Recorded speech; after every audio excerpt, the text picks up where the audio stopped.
तर limitation act कशासाठी आहे आपला, की कुठल्याही दाव्याला दावा टाकायचा आहे, अपील टाकायचं आहे, ऍप्लिकेशन टाकायचं, तर लिमिटेशन तर लागणारच आहे. त्यासाठी आहे आपला लिमिटेशन ऍक्ट.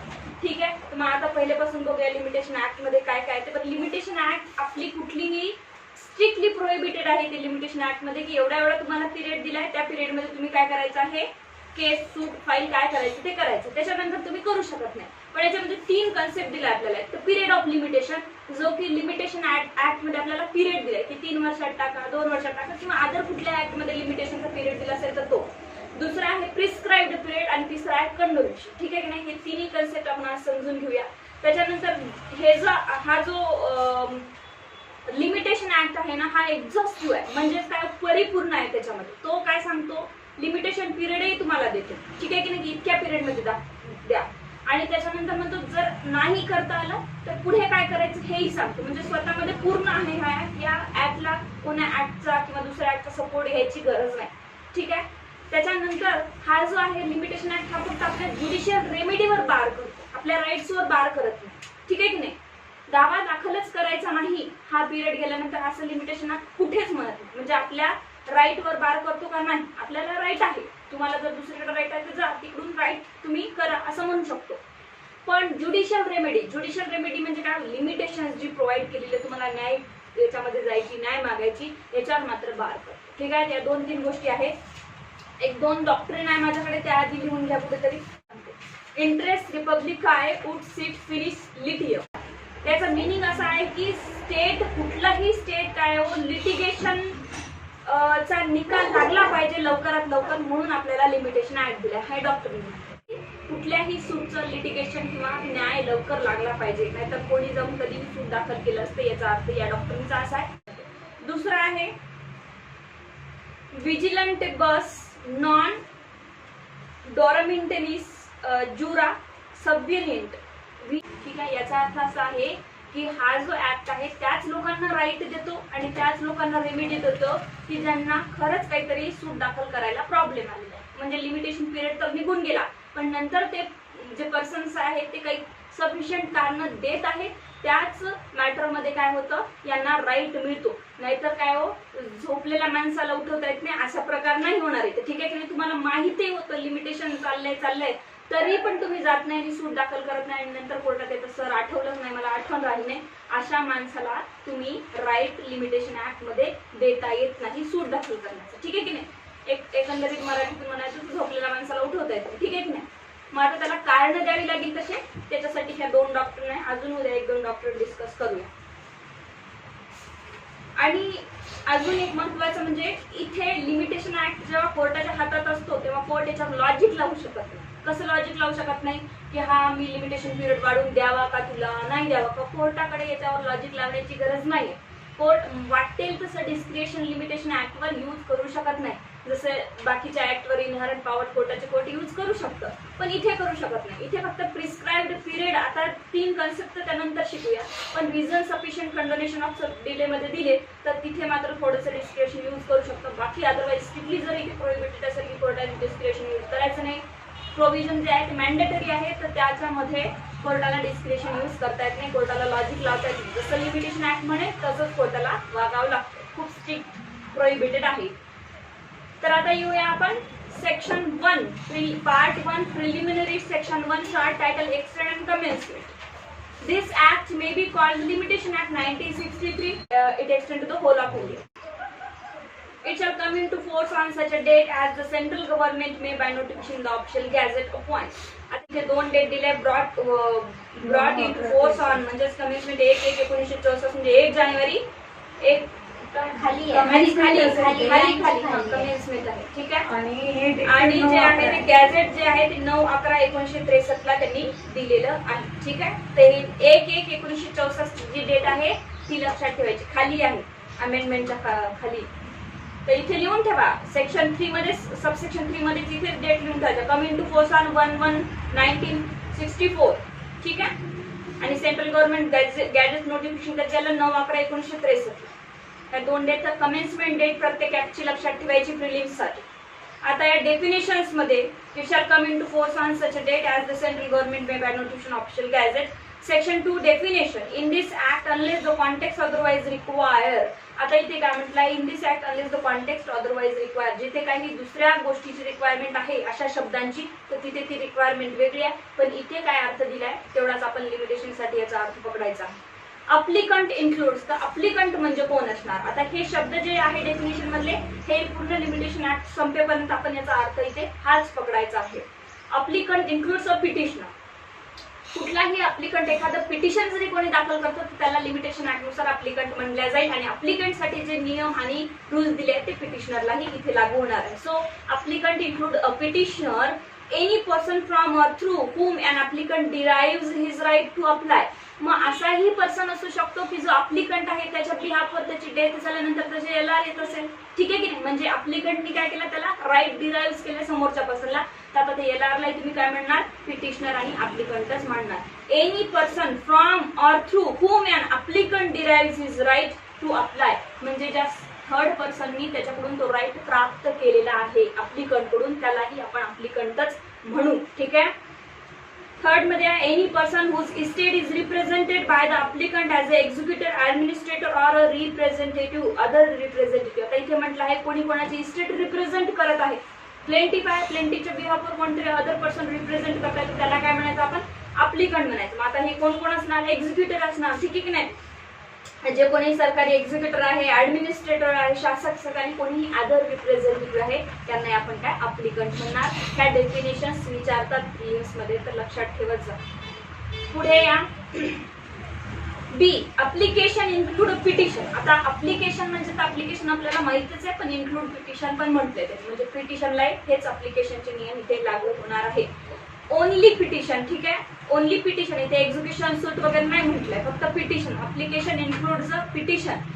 आणि सी मध्ये म्हटलं bill of exchange include a hundi and check. जे काही हुंडीज आहे कस्टमरीच्या आणि ट्रेडिशनच्या जे आधी चालत होत्या त्या डोमेस्टिक मध्ये, आणि includes a hundi and cheque. D मध्ये bond includes any instrument. Bond includes any instrument. Bond म्हणजे असं काही कुठलंही instrument where by a person oblige himself to pay money to another. आता बॉन्डवर तुम्ही लिहिले की मी याला एवढे पैसे देत आहोत. ठीक आहे की नाही, तुम्ही काय करता, ऑब्लाइज करत आहे कुणातरी थर्ड पर्सनला पैसे देण्यासाठी. तर कुठल्याही इन्स्ट्रुमेंटवर तुम्ही असं लिहिता तर त्याला ते बॉन्ड म्हणण्यात येईल. ऑन कंडिशन, आणि काही कंडिशन टाकतात त्या बॉन्ड मध्ये, काय, that the obligation shall be void if a specified act is performed. अशी कंडिशन टाकत आहे की मी तुला 50,000 देतो पण तू हे काम करायचं, तुझी प्रॉपर्टी माझ्या नावावर करायची, अशी कंडिशन टाकू शकत असेल. म्हणून म्हटलं आहे specified act is perform or is not perform as the case may बी. किंवा तुम्ही काय करत आहात, त्याला एखादी गोष्ट न करायला सांगत आहात बॉन्ड मध्ये लिहून. तर अशाही परिस्थितीत तुम्ही अशा काही कंडिशन टाकू शकता. A condition that obligation shall be void if a specified act perform or is not perform as the case may be. मग आता ह्या दोन कंडिशन जर फुलफिल नाही केल्या तर काय होणार आहे, ते वाईड. एक तर परफॉर्म करायला सांगितली होती नाही केली तर काय झालं, वाईड झाली. आणि परफॉर्म नको करू म्हटलं तर केली तरी वाईड. ठीक आहे, त्याच्यामध्ये बॉन्डचा अर्थ एनी इन्स्ट्रुमेंट, त्याच्यावर तुम्ही एक रक्कम टाकता, कॉन्ट्रॅक्ट परफॉर्म करायला सांगता आणि काही कंडिशन टाकता फुलफिल करणे किंवा न करणे, कोणाला प्रिव्हेंट करत आहात. ठीक आहे, असंही होऊ शकतं. तर हे तीन, dependent includes any person from और through whom a dependent derives his liability to be sued. आता इथे काय म्हटलं, डिपेंडंट इन्क्लूड. डिपेंडंट तर डिपेंडंट असतोच, पण इन्क्लूड अजून कोण असेल डिपेंडंट. समजा जर डिपेंडंटची डेथ झाली, त्याच्या बिहाफवर लायबिलिटी दुसरं कोणाला लागत असेल तर तो डिपेंडंटची लायबिलिटी प्राप्त करतोय. ठीक आहे की नाही, तर अशा प्रकारे दुसरा पर्सन त्याच्या जागी जाऊन डिपेंडंट होत असेल तर त्यालाही डिपेंडंट म्हणा. Any person whose estate is represented by the dependent as executive administrator or other representative. सेमच आहे, डिपेंडंटच्या जागी हे जर सगळं येत असेल तर त्याला आपण डिपेंडंट म्हणणार. Easement includes a right not arising from contract. आता इजमेंट म्हणजे काय, इजमेंट असा राईट आहे की हा कॉन्ट्रॅक्ट करावं लागतं का तुम्हाला इजमेंटसाठी नाही.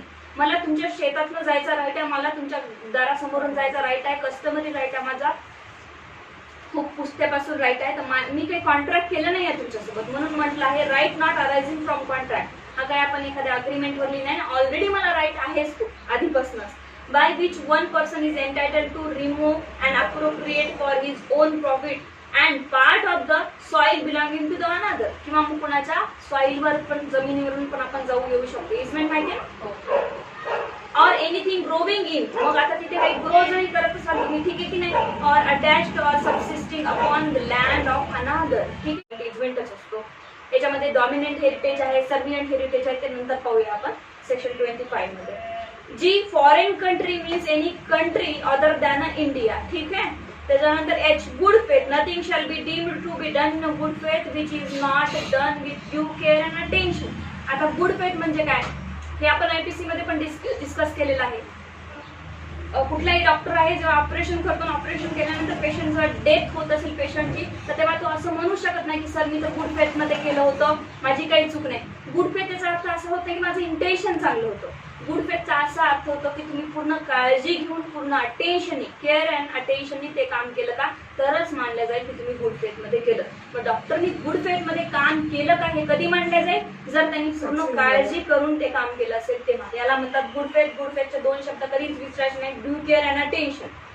Plaintiff includes any person from और through whom a plaintiff derives his right to sue. सेमच आहे, ठीक आहे. प्लेंटिफ कोणाला म्हणायचं, एक तर प्लेंटिफ जो बेसिकली प्लेंटिफ आहे किंवा ज्यांनी राईट डिराईव्ह केलाय त्याला प्लेंटिफ म्हणा. Any person whose estate is represented by the plaintiff as an executive, administrator or the representative, त्यालाही प्लेंटिफ असतो. आता या 2J मध्ये 2J ची डेफिनेशन खूप महत्त्वाची आहे. 2J period of limitation is the period of limitation prescribed from any suit, appeal और application by the schedule, and prescribed period means the period of limitation computed in accordance with the provision of this act. आता इथे ना दोन सांगितलेले आहे आपल्याला, तर आपण इथे डिस्कस करूया व्यवस्थित, ठीक आहे. पहिले तर म्हटलं पिरियड ऑफ लिमिटेशन, ठीक आहे की नाही. हे बघा पिरियड ऑफ लिमिटेशन, ठीक आहे, शॉर्ट मध्ये लिहिते मी. पिरियड ऑफ लिमिटेशन म्हणजे काय, या ऍक्टनी जिथे जिथे सांगितलंय की या हा सूट दाखल करायला 3 वर्ष लिमिटेशन आहे, हा ऍप्लिकेशन सूट दाखल करायला 3 महिने लिमिटेशन आहे, ठीक आहे की नाही. एक्झिक्युशन साठी 12 वर्ष लिमिटेशन आहे. असे जर या ऍक्टनी आपल्याला सांगितलं असेल तर त्याला आपण काय म्हणतो, पिरियड ऑफ लिमिटेशन. हे स्ट्रिक्टली प्रोहिबिट करतंय, हा ऍक्ट स्ट्रिक्टली प्रोव्हाइड करताना आपल्याला ते मान्य करणं गरजेचं आहे. प्लस आता प्रिस्क्राइब्ड पिरियड म्हटलंय, ठीक आहे की नाही. प्रिस्क्राइब्ड पिरियड म्हणजे काय, प्रिस्क्राइब्ड पिरियड म्हणजे या ऍक्ट मध्ये सेक्शन 4 to 24 मध्ये सांगितलं आहे की समजा या इथे तुम्ही या नियमात बसत नसेल, म्हणजे 3 वर्षामध्ये सूट तुम्ही दाखल करू शकले नाही, तर तुम्ही प्रिस्क्राइब्ड पिरियड मध्ये सूट दाखल करू शकता. ते कसं, आता आज मी एका व्यक्तीसोबत ए नी कॉन्ट्रॅक्ट केला, ठीक आहे की नाही. ए आणि बी नी कॉन्ट्रॅक्ट केला, ठीक आहे. आता ए आणि बी नी कॉन्ट्रॅक्ट केल्यानंतर त्यांनी काय झालं, इथून इथपर्यंत तो कॉन्ट्रॅक्ट चांगला सुरू होता, परफॉर्म करणार होते. पण या स्टेजला आज काय तारीख आहे, आज 1 तारीख धरून घेऊ, ठीक आहे. 1 तारखेला कॉन्ट्रॅक्ट केला आणि 20 तारखेला किंवा तिथून दुसऱ्या महिन्याच्या 20 तारखेला कॉन्ट्रॅक्ट ब्रीच केला. आता हा काय म्हणतो, ज्या दिवशी कॉन्ट्रॅक्ट केला त्या दिवशीपासून तुम्ही 3 वर्षात दाखल करा जर तुम्हाला काही प्रॉब्लेम असेल तर. पण पिरियड ऑफ लिमिटेशन काय म्हणतं, सॉरी प्रिस्क्राइब्ड पिरियड काय म्हणतं, ज्या दिवशी कॉज ऑफ ऍक्शन अराईज झालं. कॉज ऑफ ऍक्शन अराईज कधी झाले हो, या ठिकाणी 20 तारखेला. तर मग 3 वर्ष तुमचे इथून मोजण्यात येणार आहे, कळलं का. ज्या दिवशी कॉज ऑफ ऍक्शन अराईज होतो त्या दिवशीपासून प्रिस्क्राइब्ड पिरियड तुमचा सुरू होतो. आज माझ्या घरी चोरी झाली, ठीक आहे की नाही. आज माझ्या घरी चोरी झाली 1 तारखेला, बट मी गावावरून आले त्याच्यानंतर महिन्याभराने मला माहीतच नाही चोरी झालेली. ज्या दिवशी माझ्या नॉलेजमध्ये येईल की आज माझ्या घरी चोरी झाली, तिथून माझा 3 वर्षाचा म्हणा किंवा जे काही पिरियड ऑफ लिमिटेशन आहे क्रिमिनलमध्ये, मग तो period of limitation prescribed period मध्ये मी टाकू शकतो, ठीक आहे की नाही. पण इथे काय म्हटलं, हे लिमिटेशन पिरियड ऑफ लिमिटेशन मध्ये म्हटलं की एवढ्या काळामध्ये तुम्ही सूट दाखल करायचा, ठीक आहे की नाही. कॉन्ट्रॅक्ट ब्रीच झाला, किती आहे कॉन्ट्रॅक्ट ब्रीच झालं, लिमिटेशन 3 वर्ष आहे. पण तुम्हाला कॉन्ट्रॅक्ट ब्रीच केलेला माहितच नाही. ज्या दिवशी माहित होईल, म्हणजे ज्या दिवशी कॉज ऑफ ऍक्शन अराईज होईल, ठीक आहे की नाही, किंवा ज्या दिवशी ब्रीच केला त्यांनी, त्या दिवशी कॉज ऑफ ऍक्शन अराईज केल्यानंतर तुम्ही काय करू शकता, प्रिस्क्राइब्ड पिरियड मध्ये तिथून लिमिटेशन तुम्हाला लागू होणार आहे. तर प्रिस्क्राइब्ड पिरियड कुठे दिलाय आपल्याला, शेड्यूल मध्ये दिलाय. शेड्यूल काढायचे, मग ते शेड्यूल काढून त्यामध्ये पाहायचं, म्हणजे आता ते होणारच आहे आपला. शेड्यूल मध्ये सांगितलं आहे की पिरियड ऑफ लिमिटेशन काय आहे, 3 वर्ष. मग प्रिस्क्राइब्ड पिरियड काय, मग तिथे कॉज ऑफ ऍक्शन दिलं असतं, कुठल्या दिवशी अराईज झालं, कुठल्या दिवशी कॉन्ट्रॅक्ट ब्रीच झाला, तिथून आपण त्या लिमिटेशनला समोर वापरू शकतो. आता हा डिफरन्स आहे पिरियड ऑफ लिमिटेशन आणि पिरियड ऑफ प्रिस्क्राइब्ड पिरियड, कळलं, ठीक आहे. तर ज्या दिवशी कॉज ऑफ ऍक्शन अराईज होईल त्या दिवशी. मग आता period of limitation is period limitation prescribed for any suit appeal और अप्लिकेशन बाय दिस शेड्यूल. शेड्यूलने सांगितलंय 3 वर्ष लिमिटेशन आहे तुम्हाला. हा काय पिरियड ऑफ लिमिटेशन आहे. And prescribed period means the period of limitation computed in accordance with the provision of this act. मग आता आपल्याला कम्प्युट करायचा आहे पिरियड ऑफ प्रिस्क्राइब्ड पिरियड, ज्या दिवशी आपण कम्प्युट करतो. हा आज माझ्यासोबत ही घटना घडली, मग तिथून मी कम्प्युट करणार आहे 3 वर्ष कुठपर्यंत जाते, त्या 3 वर्षामध्ये मला काय करायचं आहे, सूट दाखल करायचं. याला म्हणतो आपण प्रिस्क्राइब्ड पिरियड. आता परत इथे काय कंडोनेशन ज्याला म्हणतो मॅडम आपण, ठीक आहे की नाही. कंडोनेशन काय आहे तर माझ्या सेक्शन 5 मध्ये सांगितलं लिमिटेशन ऍक्टच्या, हेही सुटलं तुमचं, कळलं का. दोन्ही गोष्टी सुटल्या. मग आता जा कोर्टामध्ये तसे रिझल्ट द्या. जर कोर्टाचं सॅटिस्फॅक्शन झालं तर कोर्ट कंडोनेशन ऑफ डिलेचे ऍप्लिकेशन तुमचं दाखल करून घेणार आहे आणि तुम्हाला परमिशन देणार आहे आणि अलाउ करणार.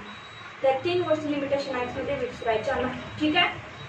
आता definition 2K, promissory note means any instrument whereby the maker engaged absolutely to pay a specified sum of money to another at the time herein limited or on demand or at sight. आता इथे काय म्हटलं, instrument म्हणजे कुठलेही document, ठीक आहे की नाही. आता प्रॉमिसरी नोट म्हणजे काय, मी तुम्हाला एवढे पैसे देईन, मी प्रॉमिसरी नोट केली आणि अशा पद्धतीत जर मी ब्रीच वगैरे केलं तर मग ही आपल्याला कंडिशन जे काय ते फुलफिल करावी लागते.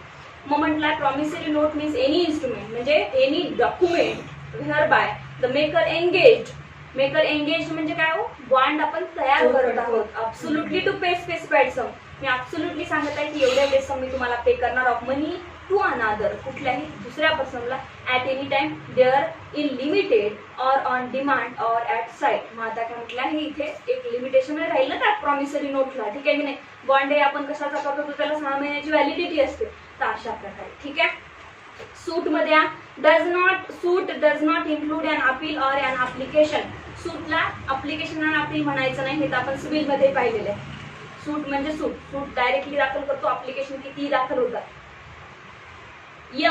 Tort means a civil wrong which is not exclusively the breach of a contract or the breach of a trust. Tort हा एक सिव्हिल रॉंग आहे, याला ब्रीच ऑफ ए कॉन्ट्रॅक्ट और ब्रीच ऑफ ए ट्रस्ट म्हणू नका, ठीक आहे की नाही. म्हणजे माझं आणि तुमचं छोटं मोठं भांडण झालं, मला काही डॅमेजेस झाले, मी सरळ त्या डॅमेजेस जाऊन काय करू शकते, सूट दाखल करू शकते टॉर्ट मधून. मी काही आपण दोघांनी कॉन्ट्रॅक्ट केला होता का नाही, ठीक आहे, ते एक सिव्हिल रॉंग आहे. सो पुढे या N. Trustee does not include a benamidar, a mortgagee remaining in a possession after the mortgage has been satisfied, or a person in a wrongful possession without a title. आता इथे ट्रस्टीची definition त्यांनी दिली, does not include the benamidar. ट्रस्टीला बेनामीदार म्हणू नका. म्हणजे मी जर property माझी कोणाला तरी दिली आहे, माझ्याकडे खूप साऱ्या प्रॉपर्टी, बेनामीदार म्हणून, तर त्याला ट्रस्टी म्हणायचं नाही, ठीक आहे की नाही. आणि दुसरं म्हटलं mortgagee remaining in possession after the mortgage has been satisfied. Mortgage मी प्रॉपर्टी ठेवली आहे कोणाकडे आणि मॉर्गेजचे पैसे पण दिले, सगळं सॅटिस्फाईड झालं, पण तरी तो पोजेशन देत नाही. Remaining in possession after the satisfied of the mortgage money, principal and जे काही मनी आहे ते आपले आपण दिल्यानंतरही सॅटिस्फाईड झाल्यानंतर पोजेशन वापस देत नाही, तर त्याला मॉर्गेजी म्हणायचं. हॅज बीन सॅटिस्फाईड, ठीक आहे की नाही. जेव्हा आपण सगळ्या फुलफिल कंडिशन करतो, सॅटिस्फाईड करतो, पैसे देतो, सगळं देतो, नंतरही तो रिमेनिंग पोजेशन असतो, तेव्हाही त्याला ट्रस्टीचा अधिकार होत नाही आणि त्याला मग कुठलाही सूट दाखल करता येणार नाही. Or person in a wrong, नाही ऑर वेगळं आहे, आता हे 3 पॉईंट आहे. Or a person in a wrongful possession without a title, मग कुठल्याही प्रॉपर्टीवर कुठलेही पर्सन जर रॉंगफुल पोजेशन करून बसला असेल विदाउट एनी टायटल, तर तिथे सुद्धा काय म्हणायचं आपल्याला, याला सुद्धा ट्रस्टी म्हणू लागतो, ठीक आहे की नाही.